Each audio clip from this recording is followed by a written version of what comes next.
Here's the news at 10. First, the highlights.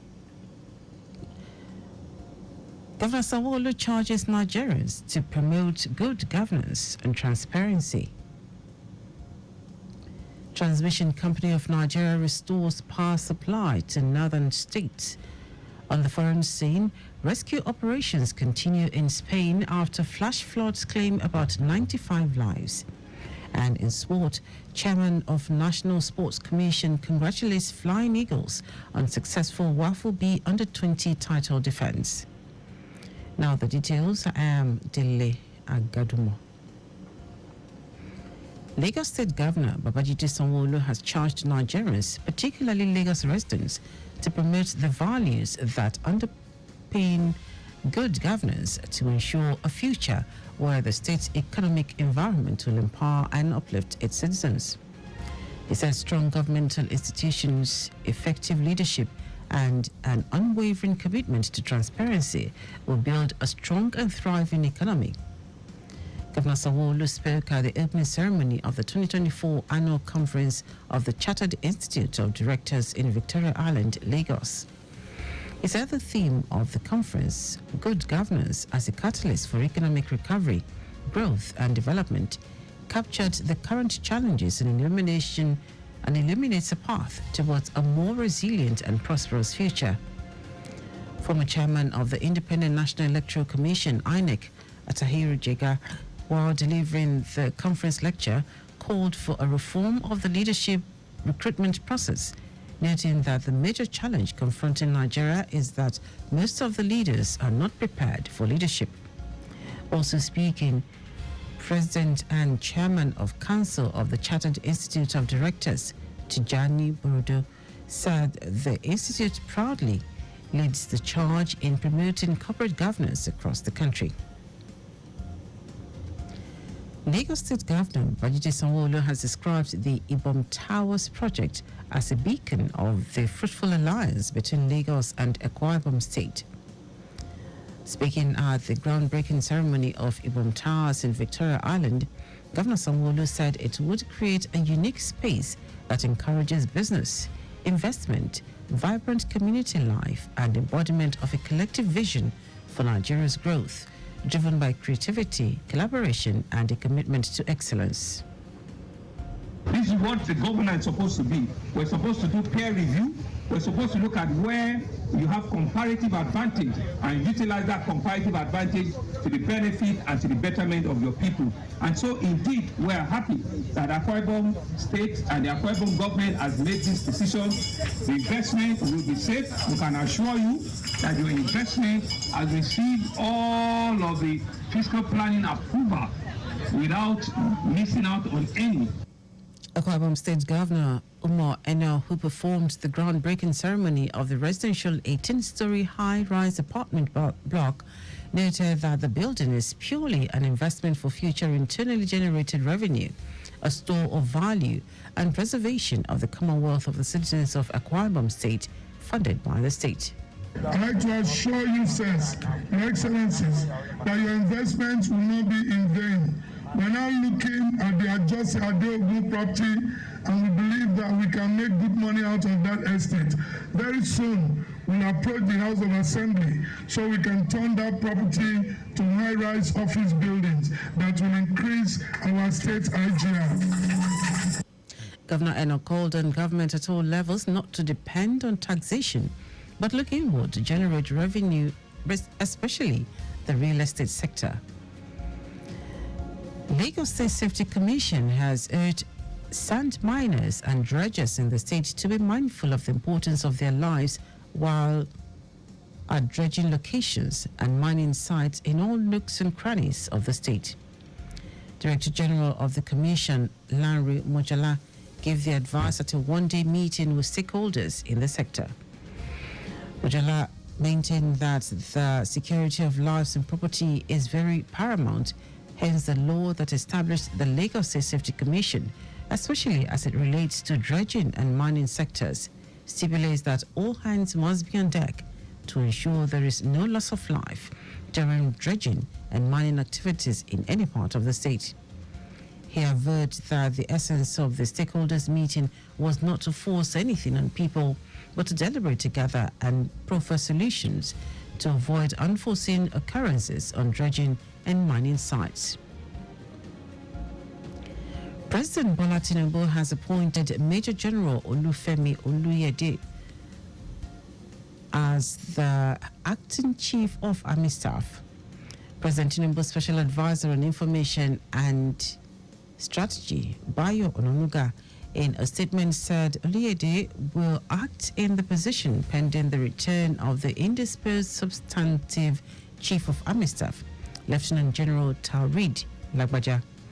Until his appointment, Oluyede served as the 56th commander of the Elite Infantry Corps of the Nigerian Army, based in Jaji, Kaduna. Oluyede has held many commands since his commissioning as an officer. He was platoon commander and adjutant at 65 Battalion, company commander at 177 Guards Battalion, Staff Officer Guards Brigade, Commandant Amphibious Training School. And now to the rest of the stories. The Transmission Company of Nigeria, TCN, says it has successfully restored bulk power supply through its 330 kilowatts Ugwaji Apu transmission line 1, following the completion of repairs on the vandalized section of the line. TCN spokesperson Ndidi Mba in a statement said, with the restoration of this line, bulk power transmission has been restored to Lafia, Makadi, Jos, Kaduna, Kano, Bauchi and Gombe states.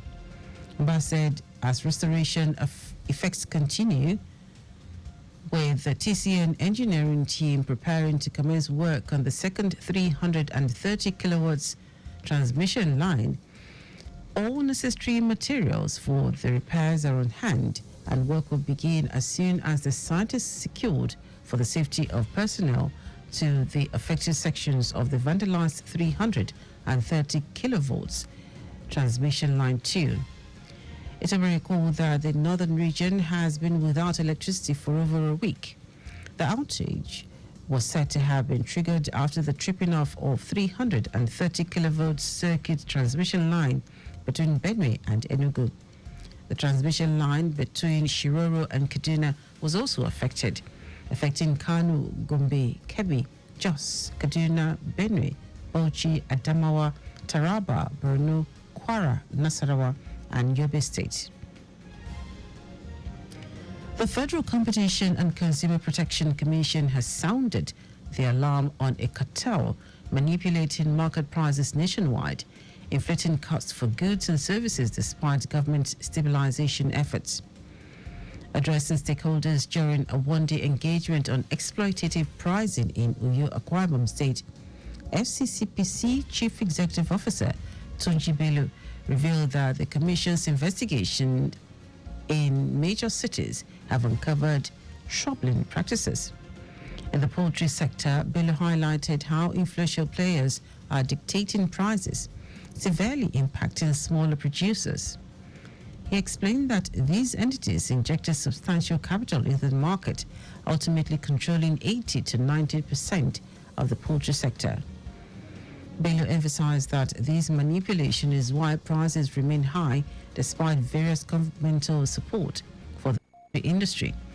He also pointed to exploitative pricing in the packaging sector, citing a cartel of 5 dominant players responsible for importing and supplying packaging product materials. And now to foreign news, emergency teams in southern Spain are continuing to look for those feared missing after flash flooding killed at least 95 people in the region. Hundreds of soldiers have been deployed to Valencia, one of the worst hit areas, to help with the rescue efforts, while some places can only be reached by helicopter. It comes after Spain's King Felipe VI warned that there had been enormous destruction to infrastructure, and as a result, some communities were harder to access. Footage uploaded to social media showed floodwaters causing chaos in some areas, dragging cars through streets and leaving some people clinging to trees. Our sports chairman of the National Sports Commission, Shehu Diko, has congratulated Nigeria's under-20 team, the Flying Eagles, on their impressive victory over Ghana, securing the defense of the WAFL B under-20 championship title. The match held on Wednesday night under the floodlights in Lome saw Nigeria defeat Ghana 2-1 with a first-half brace from Marobo Arieri, settling the regional derby. Diko hailed the team's success, describing the victory as a welcome gift for Nigeria sports and an encouraging step forward in the team's journey. He emphasized the importance of the win, noting that it sets a positive tone to the Flying Eagles as the Flying Eagles prepare for the Under-20 Africa Cup of Nations, with hopes of securing a place in the Under-20 World Cup. Diko added that it is imperative for the team to start preparations early enough for the Under-20 AFCON so as to be in good shape when the continental contest kicks off. The top teams from the AFCON will go on to represent Africa at the FIFA Under-20 World Cup in Chile in September 2025. And that is our news at 10. Just before we go, always carry out proper and adequate checks on your vehicles before setting out. You can follow us and like all our various social media platforms: X at Traffic Radio 961, Facebook Lagos Traffic Radio 96.1 FM, Instagram Lagos Traffic Radio 961. Subscribe and watch our news and programs live on YouTube at Traffic Radio 961. You can also visit our website www.trafficradio961.ng. Did you know that the Sanwo-Olu administration supplied 86,000 dual furniture sets to 775 public schools? You can get more details on the Lagos State Government website. To end the news, here are the highlights of the major stories. Lagos State Governor Babajide Sanwo-Olu has charged Nigerians, particularly Lagos residents, to promote the values that underpin good governance to ensure a future where the state's economic environment will empower and uplift its citizens. The Transmission Company of Nigeria has successfully restored bulk power supply through its 330 kilovolt Ogwaji Apir Transmission Line 1, following the completion of repairs on the vandalized section of the line. We also told you that emergency teams in southern Spain are continuing to look for those feared missing after flash flooding killed at least 95 people in the region. And in sport, chairman of the National Sports Commission, Shehu Diko, has congratulated Nigeria's under-20 team, the Flying Eagles, on their impressive victory over Ghana, securing the defense of the WAFL B under-20 championship title.